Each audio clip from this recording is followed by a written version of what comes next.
summer of 2002, Brian Denny came to me with an offer to join another BYW Fed in Addison, Illinois. I decided to tag along to see how it was, and if I was going to stick around with it. This is where I had my first of what became many encounters with my friend Dan Nagy. Dan Nagy was the Vince McMahon of what he called EWA, Extreme Wrestling Federation. Little did I realize that he really thought he was Vince McMahon. The voice, the suit, hell, he even used his theme song, No Chance in Hell. Nagy was 16 at the time. Such a mark he was.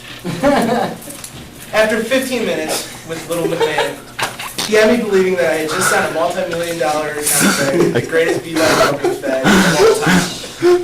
He then tells me that he had huge plans for me, and that his first live show in front of people, he wants me to wrestle a man by the name of Strawberry Daiquiri in a dog collar match. With a night like that, I thought, no problem. As my first day progressed, I saw your typical hardcore BYW matches, but it seemed like fun and I was all about it. Then Strawberry Daiquiri showed up. He was similar build to me at the time, and literally crazy.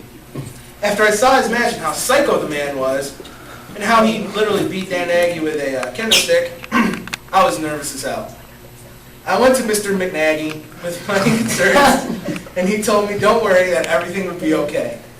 Then the following week, I get my first experience of what became our BYW home for the next 2 years, Nike Park. Like the arena. Like you feel.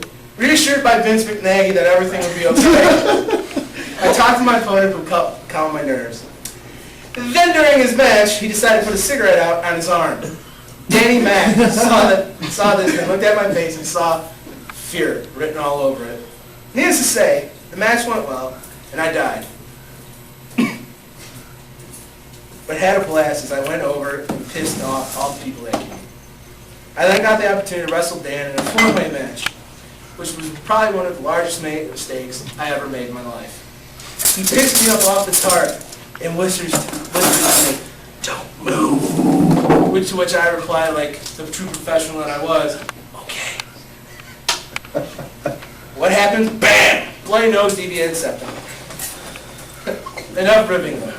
Dan Nagy dedicated his time, his house, and his father to us for what we loved to do. Dan Nagy helped create storylines. He wrestled, and also contributed to the transportation and setup of all the shows that he was involved in. He gave the EWF/RWA crew 10 live shows where he and his father donated their electric bill. He was and forever will be the best, I consider the best striker in our version of backyard wrestling, as one of the very few people that understood it without ever being taught wrestling psychology. The former EWF owner, now turned independent wrestling manager known as Erik Tradition, has truly earned his right into the hallowed halls of EWA, and tonight he gets that opportunity. I now give to you the newest inductee, Dan Erik Tradition Nagy.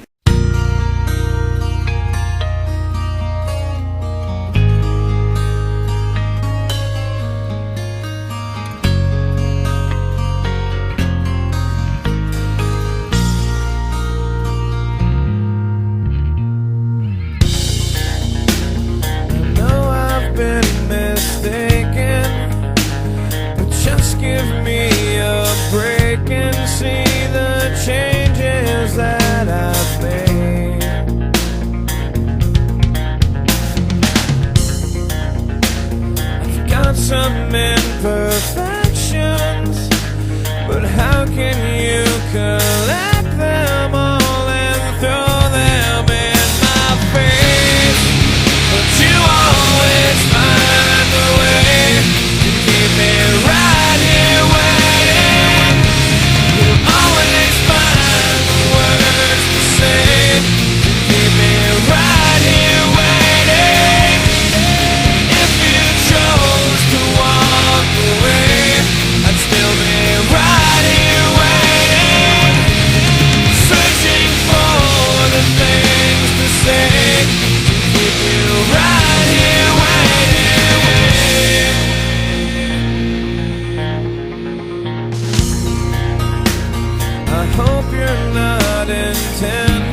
independent. You just refuse to bend, so I keep bending till I break. But you always find a way to keep me right here. Always find You know what? Freak! You're interrupting my special time, right? I play by the hour. What the hell are you doing? You know what? Yeah, I just beat a title match against Tony Carroll tonight. Damn! searching for the things to say. What are you doing? This? It better be good, Cairo.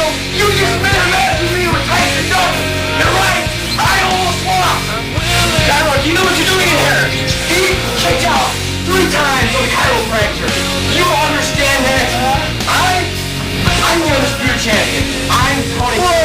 I won't deserve. Whoa. What is the matter? Hey. Don't want to relive all the mistakes I've made along the way. But I always find a way to keep you right here waiting. I always find the words to say to keep you right here waiting. But you always find a way to keep me right here waiting. You always find the words to say to keep me right here waiting. If I chose to walk away, would you be right here waiting? Searching for the things to say to keep me right here waiting.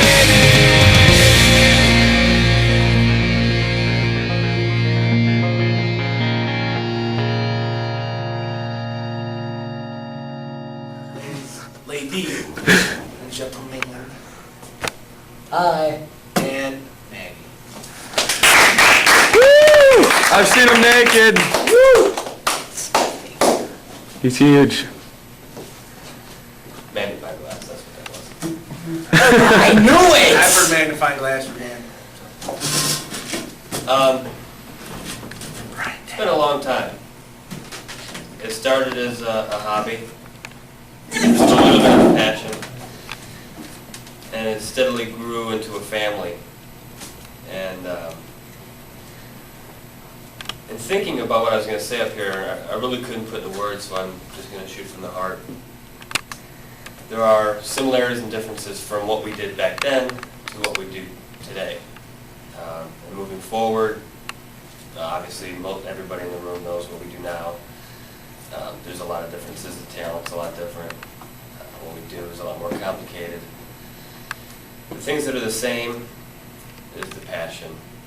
Everybody in this room busted their ass just as much then as they do now, just in a different way. It's guided. It's taught. What you guys do is an art. More importantly, what came out of this whole thing has actually nothing to do with wrestling altogether.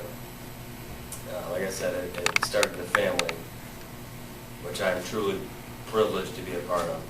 Everybody in the room was like a brother. I'd go to bat for you at a moment's notice. That's what came out of backyard wrestling to me. That's what tonight means to me. It has nothing to do with all the matches. Those are just all memories of a friendship that will be forever to me. So, thank you to everybody who shared the moments I had matches with, who I manage now and in the future, whether it's managing you or wrestling you hopefully in the future. Whether you were a fan, not a fan, doesn't matter. You were a part of the experience. You were part of the family of wrestling.